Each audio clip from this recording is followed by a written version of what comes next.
안녕하세요 여러분. 지난번 영상 제가 1% 룰과 70% 룰 얼마나 중요한지 두 가지 레시피 알려드렸죠. 오늘 마지막 두 가지 가지고 왔습니다. 끝까지 영상 봐주시고 여러분들께서 성공적으로 미국에서 부동산 투자하실 수 있는 레시피 받아가셨으면 좋겠습니다. 영상 끝까지 함께 봐주세요.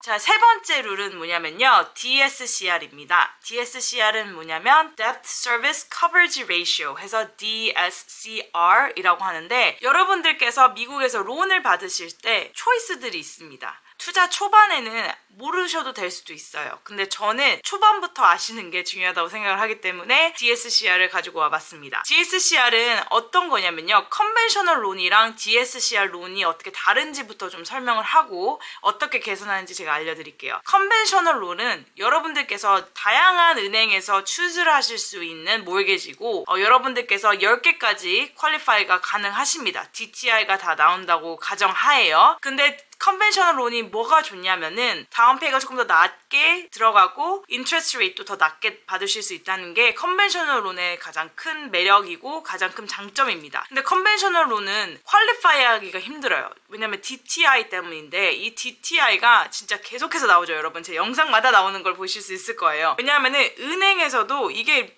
이 사람한테 돈을 빌려줘도 되나 안 되나 하는 정말 중요한 척도이기 때문에 DTI가 이렇게 중요합니다. 그래서 DTI가 꽉 찬 사람들은 컨벤셔널 론을 더 이상 받지 못하게 됩니다. 그래서 첫 번째, 두 번째 투자집을 사실 때에는 DTI가 어느 정도 룸이 남으시니까 컨벤셔널 론으로 사실 수가 있을 거예요. 어느 순간부터는 DTI가 꽉 찬 거를 보게 되실 겁니다. 그렇게 되면 나는 부동산을 더 이상 사지 못하는 건가? 이렇게 될 수 있어요. 근데 정답은 아닙니다. 여러분들께서 컨벤셔널 론이 다 꽉 차시더라도 부동산을 사실 수 있는 방법이 있습니다. 그게 뭐냐면 바로 DSCR 론입니다. 그래서 저는 DSCR을 어떻게 계산하는지 여러분들이 알고 계시면 좋을 것 같아서 오늘 이 영상을 찍는데요. DSCR 론이 뭐냐면은 말 그대로 여러분들이 받으시는 캐시플로우, 그러니까 여러분들이 받는 그 렌탈 인컴으로 여러분들이 빌리는 돈을 감당할 수 있는 감당 능력이 있는지 그거를 계산해주는 척도가 DSCR이고 그걸 베이스로 론을 주는 게 DSCR 론입니다. DSCR 론은 컨벤셔널 론과는 다르게 인컴 베리피케이션을 안 해도 되고요. 돈을 빌리는 사람의 인컴보다 중요한 게 여러분들이 그 집에서 렌탈 인컴을 얼마를 받는지가 더 중요합니다. 그렇기 때문에 나라는 사람의 신용보다도 집이 얼마나 돈을 만들어낼 수 있는가 그 능력이 훨씬 중요시 되는 론이기 때문에 인컴 베리피케이션 플러스 뭐 크레딧 체크 플러스 등등등이 우선순위에 두지 않고 집 인컴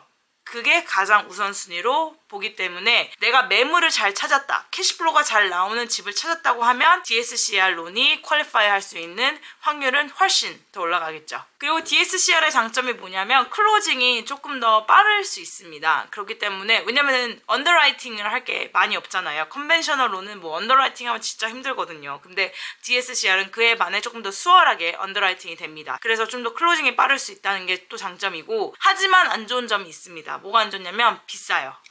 클로징 피가 비싸고 또 인터레스트 레이트도 비싸고 다운페이도 조금 더 많이 요구할 수 있습니다. 왜냐면 DSCR은 다 투자집만 되는 거기 때문에 투자집 DSCR로 사시려고 하면은 다운페이가 조금 더 늘어날 수 있다는 점 그거를 좀 염두를 하셔야 될 것 같아요. 자, 그렇게 되면 DSCR은 어떻게 계산하는지 말씀을 드릴게요. 이거는 달로 보셔야 됩니다. 매달 내가 들어오는 수입 그러니까 그로스 렌탈 인컴을 여러분들이 내셔야 하는 PT 그러니까 Principal Interest Tax and Insurance 그걸 줄여서 PT라고 하는데 그 PT를 나누셨을 때 얼마가 나오는지 그게 중요한데요. 그로스 인컴을 PT로 나누셨을 때 나오는 그 넘버가 DSCR Coverage Ratio가 됩니다. 그래서 예로 말씀을 드릴게요. 은행에서는 DSCR이 좋은 DSCR이다라고 말하는 척도가 보통 1.25입니다. 내가 테넌트들한테 받는 인컴을 내가 내야 하는 PT를 나눴을 때 1.25가 혹은 그 이상이 나오면은 strong한 DSCR이라고 보고 론에 퀄리파이를 할 가능성이 매우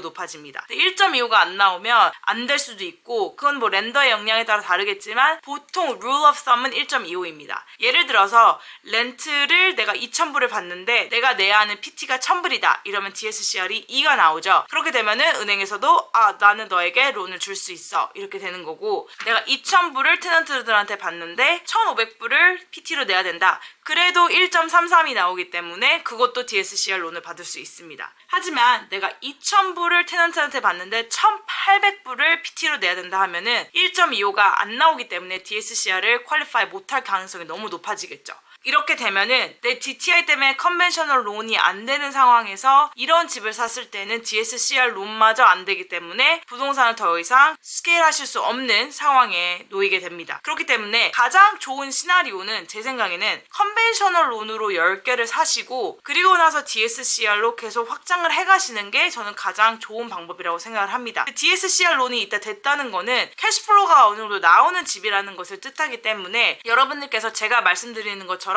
캐시플로우가 계속 나오는 집들을 사신다고 하면 컨벤셔널이든 DSCR이든 다 퀄리파이 하실 수 있을 거예요. 근데 이제 컨벤셔널 론은 DTI에 따라서 되고 안 되고가 결정이 되기 때문에 DTI가 꽉 채워진 순간부터는 이제 DSCR을 보시면 됩니다.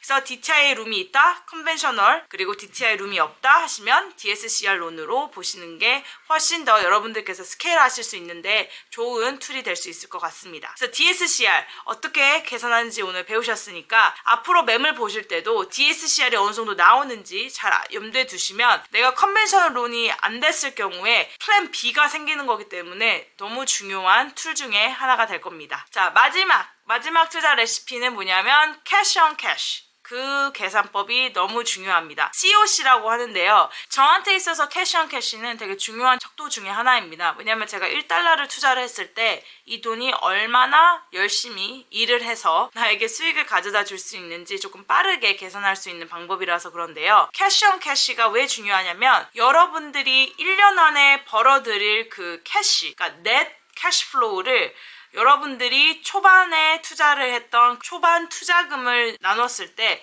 몇 프로가 나오는지 아실 수 있기 때문에 캐시 온 캐시가 되게 중요합니다. 그러니까 캐시 온 캐시는 어떻게 여러분들 계산을 하시면 되냐면요. 여러분들께서 1년 안에 벌어들이시는 캐시플로우가 있잖아요. 넷 캐시플로우. 그거를 여러분들께서 초반에 부동산을 사셨을 때 들었던 비용, 그러니까 뭐 몰게지라든지 클로징 피라든지 등등등등등 다 넣으시고 그거를 나누셨을 때 나오는 비율을 캐시 온 캐시라고 합니다. 자, 그래서 보통 캐시 온 캐시를 빅업마켓이나 많은 부동산 유튜버 분들 이야기를 들어보면 캐시 온 캐시 이야기를 많이 하시는 걸 들으실 거예요. 왜냐면은 그러니까 내가 투자했던 현금 대비 얼만큼을 벌어들일 수 있는 수익률을 가져다 주는 그런 매물인가 그거에 대한 좋은 척도이기 때문에 많은 사람들이 캐시 온 캐시를 쓰고 저 역시도 그걸 많이 쓰는데요. 저는 이게 어느 정도 캐시 온 캐시의 기준점이 여러분들이 바이박스, 그러니까 내가 어떤 매물을 사야겠다라고 바이박스를 만드실 때 되게 중요한 넘버인 것 같습니다. 그래서 아직 바이박스가 없으신 분들은 바이박스를 만드셔야 되는데 이것도 제가 다음 영상에 한번 준비를 해보도록 할게요. 바이박스의 캐시 온 캐시가 내가 원하는 캐시 온 캐시가 어느 정도인지는 알고 계시는 게 중요하고